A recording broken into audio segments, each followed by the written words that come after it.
This is an unusual place to be starting a Slice of Us video. Is it? In my office, yeah. It's not our first time, though. That's true. So before we get into the vlog proper, we want to give a little explanation or intro of what this vlog is actually about. So after we got married, for those who don't know, we moved to Puerto Rico. And we were there for about 1.5 years. Intentionally, we were trying to make it long-term. So we moved everything over there. Like all of his things, all of my things. Because long-term, that was going to be home. And that's what we're doing today, is the Moving Chronicles. So it's not like we moved apartment again. We're still in our same apartment in Chicago. But I finally got my stuff that my grandparents were so graciously keeping in their home for the last year. And by graciously, you'll see what I mean. So in order to get our stuff from Puerto Rico, we think the cheapest option to get was a Relocube, which is basically a giant storage metal box that you deliver to your home and you fill it up and they ship it off to wherever you are. Yeah, and the way they cut costs is you have to do all the labor yourself. Yep. So you had to load it and then also unload it when it gets to Chicago. Yep. Which is why you can see me here swagged out in the U-Haul. Yep. So because we live in an apartment in downtown, they couldn't bring it to our apartment. So they had a location center where you had to go. And look, there they are. Look at all the Relocubes. There's the U-Packs. Yep. I don't know. I found that for moving, if you don't mind doing the labor yourself, if you have friends to help you out, Yep. is the best option. So we made it. We're ready. We got little. They gave us little vests. Because we need to be safe. Yeah. And we were excited. It was also very cold that day. Oh, yeah. It was super cold that day. So I came prepared. You know, I got my mask. I ordered this off Amazon and you were making fun of me. Yeah, but it's come clutch. Oh, yeah. Especially with the wind chill. Yeah. And then we ran into our first hurdle. So moving things from tropical weather to cold weather, there's going to be some changes. And yeah, the lock basically, we don't know what happened to the lock. Did it freeze? Yeah, the guy said it could be the weather or it could be rust. Either way, the lock was not unlocking. So thankfully the employee hooked it up with the electric saw and just broke it off. Yep. So we were able to get in. And shout out to my friend Alex, who also helped out unpacking stuff. Because there's a lot of heavy stuff. Meanwhile, I was in the truck, just enjoying, because it was cold, and I'm like, We did it pretty quick, though. I mean, obviously it cut here in the video, but in total it took us like an hour, maybe? Yeah, it wasn't that much stuff, to be honest, because when we moved to PR, we sold a lot of things, we gave things a lot away. It was mostly his collections that we were getting back. All right. Welcome to a little treasure trove of relics from the past. Cheese. All of these things are older than you. Much older. So I finally got my stuff from PR. And this Sun and Moon Collector's Edition box is where I would store all of my 3DSs and DSs. We already took them all out, as you can see. But, what is this actually? Alola Region concept art. Ooh. Is this like from the first Sun and Moon trailer? Whoa! Kukui! Grandpappy? Or is this Grandpappy? I think this is just, yeah, like a little diary notebook thingy. This is epic! Hey baby girls, this is the life story of a dank memer by the name of Munch. Welcome back to another episode of my existence. Bless up. Let's check up on the YouTube play button. As you can see, it's a little banged up. But, you know, I think the inside might be okay. So the issue is, all this stuff I left in a room in my grandparents' house. But at some point, my grandpa decided to just put all the boxes outside in the humidity of Puerto Rico.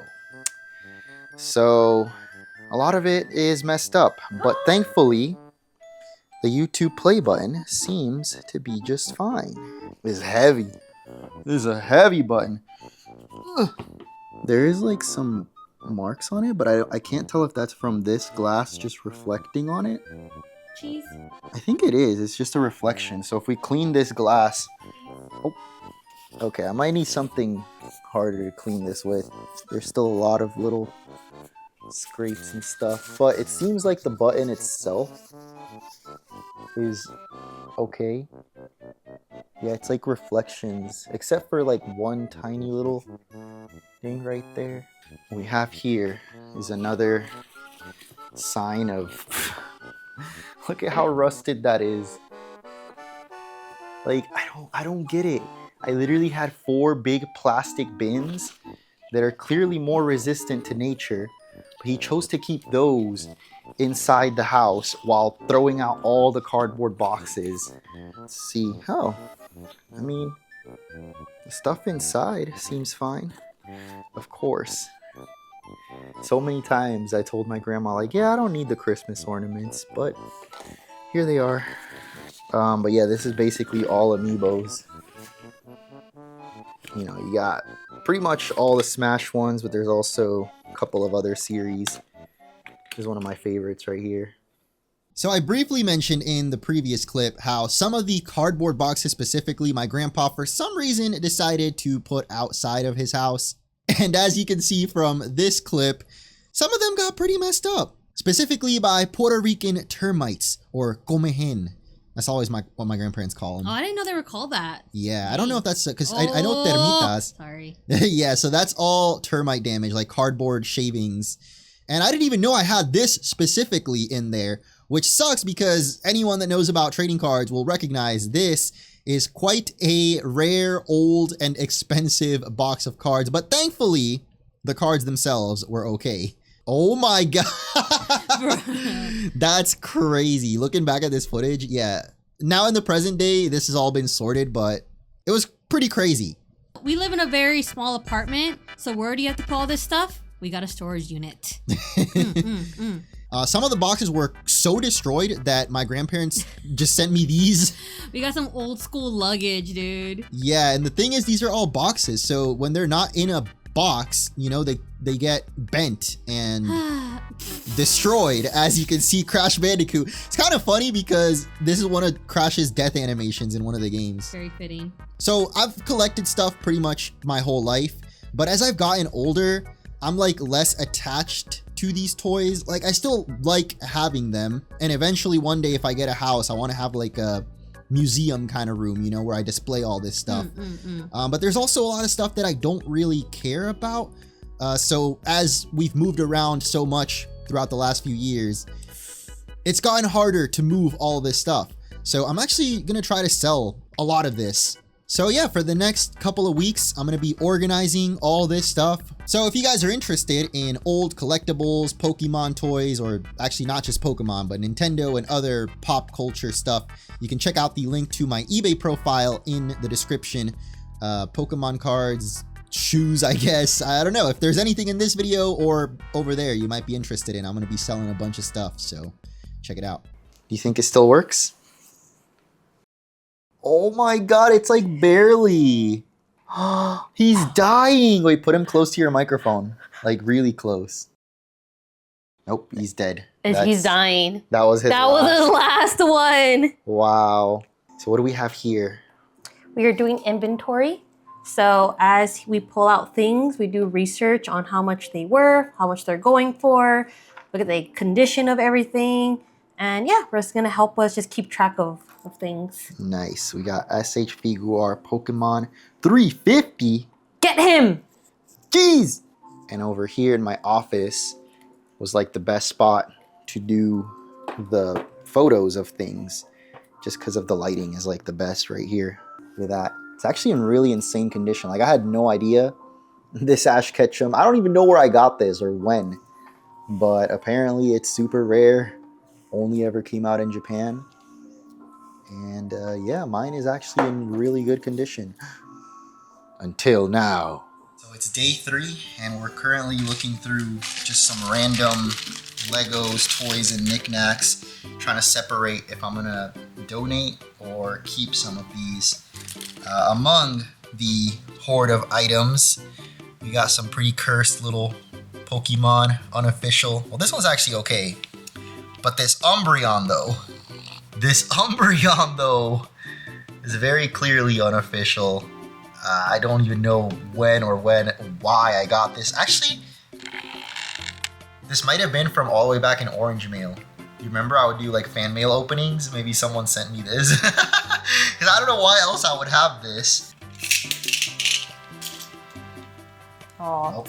going Bro, away. this one's on a mission. Oh my god, where is it going? Found some McDonald's Pokemon toys from the Horas era. Omega Ruby Alpha Sapphire. This is when toys were still decent. McDonald's toys. Yeah. Oh my god, the legendary battle! Groudon can't fly! What the? Yo! Damn, Groudon beats Lugia? It's like that? An interesting discovery was just made.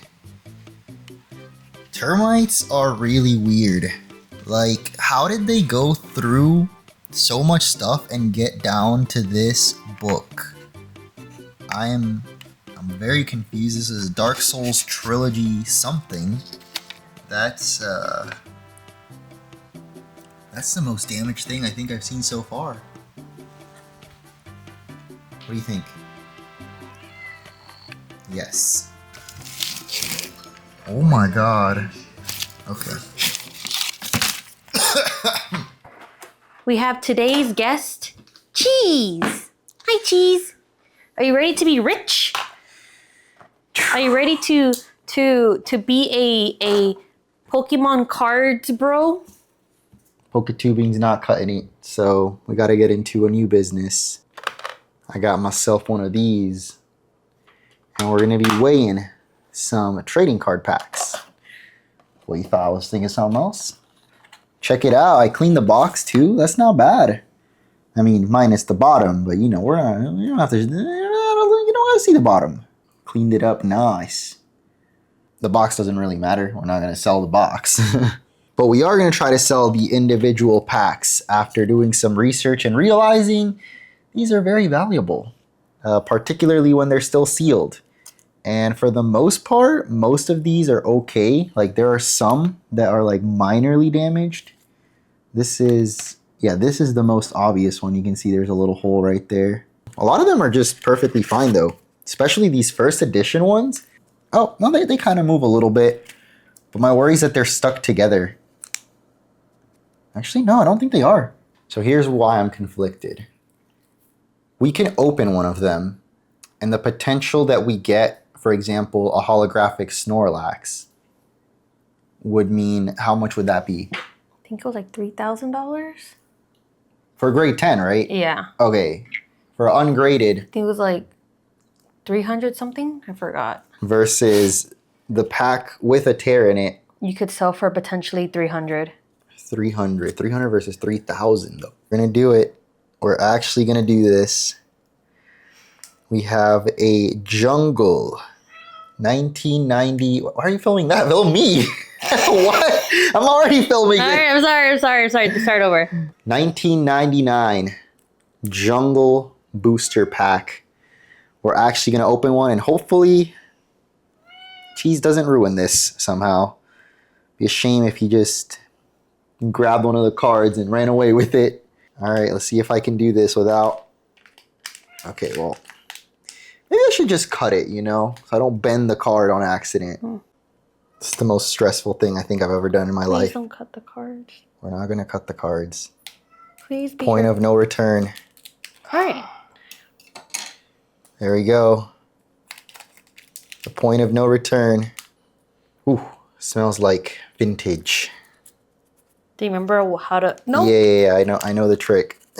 Okay, I definitely did that wrong because it should not be starting with a trainer Pokeball.